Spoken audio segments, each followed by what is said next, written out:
Welcome to sister official. இன்னைக்கு ஒரு முக்கியமான இன்ஃபர்மேஷன் பற்றி தான் இந்த பதிவில் நம்ம பார்க்க போகிறோம். அது என்ன அப்படின்னா, மகளிர் உரிமை தொகை 1000 ரூபாய் வங்கி கணக்கிற்கு கிரெடிட் ஆகாதவங்க என்ன செய்யணும், உங்கள் விண்ணப்பம் நிராகரிக்கப்படுவதற்கான காரணம் என்ன, உங்கள் விண்ணப்பத்தினுடைய நிலையை அறிந்து மேல்முறையீடு செய்வது எப்படி, பற்றின ஃபுல் இன்ஃபர்மேஷன் தான் இந்த பதிவில் நம்ம பார்க்க போகிறோம். வாங்க பதிவுக்குள்ளே போகலாம்.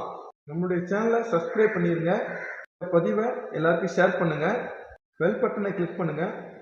கலைஞர் மகளிர் உரிமை திட்டம். இந்த திட்டம் செப்டம்பர் 2023 தொடங்குனாங்க. 27 மாதமா இந்த திட்டம் செயல்பட்டு வருது. ஏற்கனவே சுமார் 1,14,00,000 பேர் இந்த திட்டத்தின் மூலம் பயன்படுத்திட்டு வர்றாங்க. இந்த அக்டோபர் நவம்பர் மாதம் ஸ்டாலின் முகாமின் மூலம் 28 லட்சம் பேர் இந்த திட்டத்திற்கு விண்ணப்பிச்சிருந்தாங்க. 17 லட்சம் பேருக்கு இந்த 1000 ரூபாய் இப்ப கிரெடிட் பண்ணியிருக்காங்க. 12 லட்சம் விண்ணப்பங்கள் நிராகரிக்கப்பட்டிருக்கு. என்னென்ன காரணங்களுக்காண்டி விண்ணப்பங்கள் நிராகரிக்கப்படுது அப்படின்னா, ஒரே குடும்பத்தை சேர்ந்த 2 உறுப்பினர்கள் விண்ணப்பிச்சிருந்தா விண்ணப்பம் நிராகரிக்கப்படும். ஒரு வருடத்திற்கு 3600 யூனிட்டுக்கு மேல இபி பயன்படுத்தினா நிராகரிக்கப்படும். குடும்ப உறுப்பினர்கள் யாராவது அரசு ஊழியர்களாக இருந்தா உங்களுடைய விண்ணப்பம் நிராகரிக்கப்படும். குடும்ப உறுப்பினர்கள் யாராவது வருமான வரி செலுத்தினா விண்ணப்பம் நிராகரிக்கப்படும். குடும்ப உறுப்பினர்கள் யார் பேர்லையாவது 10 ஏக்கர் நஞ்ச நிலமோ 10 ஏக்கர் புஞ்ச நிலமோ இருந்தால் உங்கள் விண்ணப்பம் நிராகரிக்கப்படும். குடும்ப உறுப்பினர்கள் பேரில் 4 சக்கர வாகனங்கள் இருந்தால் உங்களுடைய விண்ணப்பம் நிராகரிக்கப்படும். இதுதான் உங்களுடைய விண்ணப்பம் நிராகரிக்கப்படுவதற்கான காரணம்.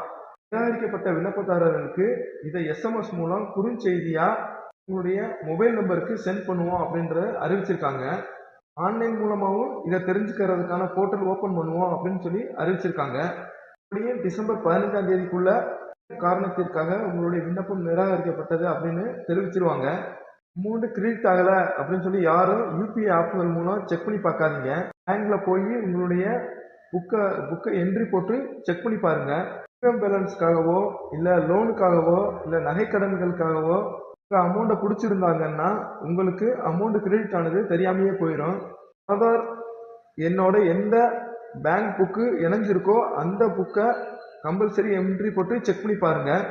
நிராகரிக்கப்பட்ட விண்ணப்பதாரர்கள் கோட்டாட்சியரிடம் மேல்முறையீடு பண்ணலாம் அப்படின்னு சொல்லி அறிவிச்சிருக்காங்க. மேல்முறையீடு பண்றதுக்கு முன்னாடி என்ன காரணத்திற்காக விண்ணப்பம் நிராகரிக்கப்பட்டது அப்படின்னு தெரிஞ்சு அதை ஒரு பிரிண்ட் அவுட் போட்டு எடுத்து வச்சுக்கிறங்க. என்ன காரணத்திற்காக நிராகரிச்சிருக்காங்க அப்படின்றத செக் பண்ணி அதுக்கான ப்ரூஃபை ரெடி பண்ணுங்க.